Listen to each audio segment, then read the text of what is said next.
अस्सलाम वालेकुम viewers, hope you all are fine. Welcome to study goal. आज हमारे चैनल पे स्टडी गोल पे आप लोग पढ़ेंगे टॉपिक सादत हसन मंटू। तो आज हम डिस्कस करेंगे सादत हसन मंटू को, जो कि 20वीं सेंचुरी के राइटर थे, उर्दू राइटर थे। ये उर्दू में लिखते थे और ये ब्रिटिश इंडिया में पैदा हुए थे। एशियन राइटर थे, बहुत फेमस राइटर थे। तो आज हम इनके बारे में, इनकी जो इंट्रोडक्शन है बहुत डिटेल में देखेंगे। इनकी लाइफ, इनकी करियर, इनकी पर्सनल लाइफ, फैमिली और सारी स्टोरीज़ वगैरह, इनके work, most important work, first work and then last work, तो वो सारा हम देखेंगे। तो let's go to the topic. Saadat Hasan Manto was born on 11 May 1912, died on 18 January 1955। Saadat Hasan Manto जो थे 11 मई को पैदा हुए 1912 में और 18 जनवरी 1955 में इनकी डेथ हुई थी। इंडियन एंड पाकिस्तानी राइटर, वो इंडियन राइटर भी थे, पाकिस्तानी राइटर भी थे, क्योंकि पहले जब वो पैदा हुए थे तो वो इंडिया में, ब्रिटिश इंडिया में पैदा हुए थे, उसके बाद वो पाकिस्तान माइग्रेट हो गए थे, तो वो डुअल राइटर थे। Born in Ludhiana, British India, wrote in Urdu language. He produced 22 collection of short stories. उन्होंने उर्दू लैंग्वेज में ही लिखी थी अपना सारा वर्क और 22 कलेक्शन शॉर्ट स्टोरीज उन्होंने लिखी थी। 3 कलेक्शन ऑफ एसेज थी उनकी। He was writer of 20th century के राइटर थे। He was subject of 2 biographical films. 2 biographical films बनाई गई थी, एक बाय सरमद खुसट इन 2018 जो कि पाकिस्तान में, और सेकंड जो इंडिया में बनाई गई थी बाय नंदिता दास। नंदिता दास ने बनाई थी और उसका सब्जेक्ट कौन थे? सादत हसन मंटू उसका उन्वान थे। अर्ली लाइफ, उनकी अर्ली लाइफ किस तरह से थी? Born in village of Samrala in the Ludhiana district of Punjab. वो डिस्ट्रिक्ट पंजाब डिस्ट्रिक्ट में पैदा हुए थे, पंजाब के ज़िला लुधियाना में, और विलेज था वो समराला था, समराला विलेज में। फादर वॉज जज, उनके जो फादर थे वो जज थे। Letter to Pandit Nehru suggested that being beautiful was second meaning of being Kashmiri. उन्होंने एक लेटर लिखा था, किसको? पंडित नेहरू को, और उन्होंने ये सजेस्ट किया था, उसमें अपनी सजेशन दी थी कि being beautiful second meaning is being Kashmiri. अगर आप ब्यूटीफुल हो तो इसकी सेकंड मीनिंग है कि आप कश्मीरी हो। मीन्स वो ये कहना चाह रहे हैं कि कश्मीरी जो है वो ब्यूटीफुल होते हैं, क्योंकि वो ख़ुद कश्मीरी थे। Turning point of his life was 1933 at age 21। उनका जो टर्निंग पॉइंट था लाइफ का वो एज 21 में उनके स्टार्ट हुआ था, 1933 में। When he met Abdul Bari who encouraged him to read Russian and French authors. वो अब्दुल बारी से मिले थे, जिन्होंने उन्हें बहुत ज़्यादा इनकरेज किया था, किस चीज़ के लिए? कि वो रशियन और फ्रेंच ऑथर्स को रीड करें, उन्हें पढ़ें, स्टडी करें उनके वर्क को। अब्दुल बारी वाज अ स्कॉलर, पॉलेमिक। अब्दुल बारी जो थे वो स्कॉलर थे, पॉलेमिक राइटर थे। अब पॉलेमिक राइटर किस टाइप के होते हैं? Concern to war, politics, religion. उनकी जो राइटिंग है वो एम्फेसिस करती है वॉर पे, पॉलिटिक्स पे एंड रिलीजन पे। इस टाइप के वो राइटर थे और वो अमृतसर में रहते थे। Early career, Manto first produced Urdu translation of Victor Hugo's the last days of condemned man. Early career Manto, Saadat Hasan Manto का किस तरह स्टार्ट हुआ कि उन्होंने उर्दू ट्रांसलेशन स्टार्ट की राइटर विक्टर हगीज की, और उनकी स्टोरी थी the last days of condemned man, which was published in Lahore as Sarguzasht Aseer. It was a prisoner story, जो कि लाहौर में ही पब्लिश हो गई थी, जिसका टाइटल उर्दू में था सरगुज़श्त असीर। एक प्रिजनर की स्टोरी थी ये। 1934, in 1934 he join Aligarh University to pursue graduation.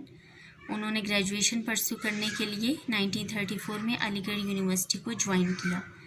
His second story was Inquilab Pasand, published in 1935 in Aligarh magazine. Aligarh magazine में उनकी सेकेंड स्टोरी पब्लिश हुई थी, इनकलाब Pasand. In 1934 Saadat Hasan Manto was came to Bombay. He lived in forest lane in red light area.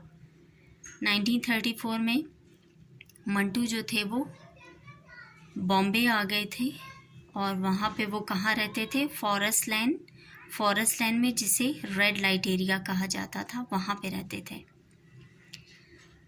उन्होंने जितनी भी stories लिखी थी, ये जिस एरिया में रहते थे, ये इस पर डिपेंड करता है कि ये इस एरिया में रहते थे, अपने सराउंडिंग में जो भी देखते थे फिर वो उसी तरह की स्टोरीज़ लिखते थे। फॉरेस्ट लैंड के जो रेड लाइट एरिया था, वहाँ जो कुछ होता था वो अपनी स्टोरीज़ उसी तरह से ही लिखते थे, सोसाइटी को पोर्ट्रेट करते थे। स्टोरीज़ आर काली शलवार 1941, धुआं 1941, बू 1945। ये 3 उन्होंने स्टोरीज़ जो बनाई थी, एक 1941 में बहुत फेमस थी, दूसरी धुआं 1941 में और बू 1945 में। Before partition in 1947 he was living in Bombay.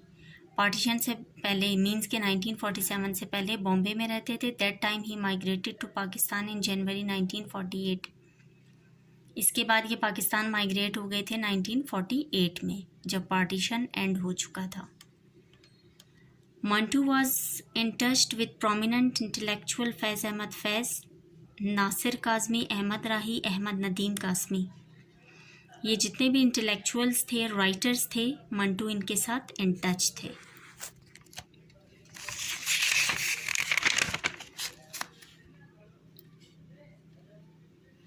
Mantu used to gather with them to Lahore iconic Park Tea House. Death: Mantu became alcoholic, which led to cirrhosis of the liver and died in 18 January 1955 in Hall Road, Lahore. His death was due to effect of alcoholism. Alcoholic हो गए थे वो, बहुत ज़्यादा drink करते थे, जिसकी वजह से उनकी जो डेथ है वो लिवर फेलियर की वजह से ही हुई थी कि उन्हें साइरोसिस हो गया था। हिज वाइफ सफ़िया, उनकी वाइफ का नाम सफ़िया था। उनकी 3 डॉटर्स थी, Nighat, Nuzhat and Nusrat. In 2012 Saadat Hasan Manto was awarded by government of Pakistan Nishan Imtiaz award, order of excellence. 2012 में सादत हसन मंटू को निशान इम्तियाज़ का जो एक अवार्ड है वो दिया था गवर्नमेंट ऑफ पाकिस्तान ने। Early writing work, early works उनके कौन कौन से थे? Mantu first short story was Tamasha, second story इनकलाब पसंद। फर्स्ट शॉर्ट स्टोरी जो उनकी थी वो तमाशा थी और सेकंड थी इनकलाब पसंद। Literary career started with translation in Urdu, the work of Victor Hugo and Oscar Wilde. उनका जो लिटरेरी करियर था, जो उन्होंने करियर अपना बिगिन किया था, स्टार्ट लिया था, वो उन्होंने उर्दू की ट्रांसलेशन से लिया था कि बहुत सी ऐसे राइटर्स की स्टोरीज़ थे, उसे उन्होंने उर्दू में ट्रांसलेट किया था, जिनमें से विक्टर हगीज और ऑस्कर वाइल्ड। एंड सेकंड थे रशियन राइटर्स के को भी उन्होंने ट्रांसलेट किया था, उनके वर्क को भी, जिनमें चिकोव एंड गॉर्की, इनके वर्क को भी ट्रांसलेट किया था। A writer picks up his pen only when his sensibility is hurt. Mantu to a court judge. जब उन पे केस बनाया गया था कि उनकी स्टोरीज़ बहुत ही ज़्यादा वल्गर होती हैं, तो इस वल्गरिटी को उन्होंने मीन्स के रिफ्यूज़ किया था। उन्होंने कहा था कि ये गलत है कि मेरी स्टोरीज़ जो हैं वो वल्गर हैं या मैं वल्गर राइटर हूँ। वो ये बताना चाह रहे थे कोर्ट में जज को, अपने आप को मतलब जस्टिफाई करने के लिए कि उनकी जो राइटिंग है वो बिल्कुल साफ़ और शिफाफ है। वो ये कहना चाह रहे थे कि सेंसिबिलिटी जब हर्ट होती है तब राइटर अपने पेन को उठाता है, कलम को उठाता है और तब वो लिखता है। फाइनल वर्क वाज टूबर टैक्सिंग, जो उनका फाइनल वर्क था, लास्ट वर्क था, वो टूबर टैक्सिंग था। On his writing he often commented, if you find my stories dirty, the society you are living in his dirty. वो जब भी अपनी कोई स्टोरी लिखते थे, कोई भी बुक राइट करते थे, तो उसमें क्या लिखते थे, कमेंट यही करते थे कि अगर आपको मेरी स्टोरीज़ डर्टी लगती हैं, वल्गर लगती हैं, तो इसमें बुराई या ख़राबी मेरी नहीं है कि मैं वल्गैरिटी लिख रहा हूँ या बता रहा हूँ, सोसाइटी में वल्गैरिटी फैला रहा हूँ, या मैं कोई डर्टी स्टोरी लिख रहा हूँ। ये सोसाइटी जिसमें आप रहते हो ये बुरी सोसाइटी है, मैं तो इसी को रिवेल कर रहा हूँ, मैं सच बता रहा हूँ।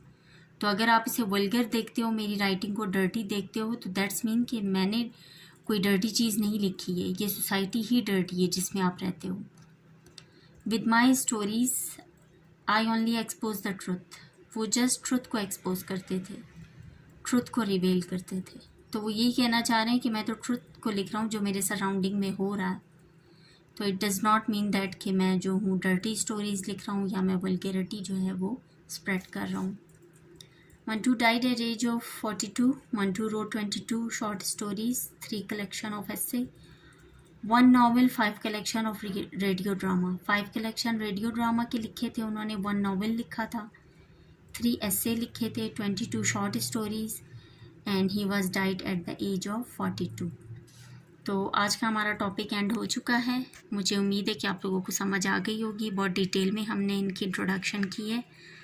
और वीडियो आपको अच्छी लगी है तो इसे लाइक ज़रूर कीजिएगा, बेल आइकन को भी प्रेस करें and subscribe my channel. Thank you.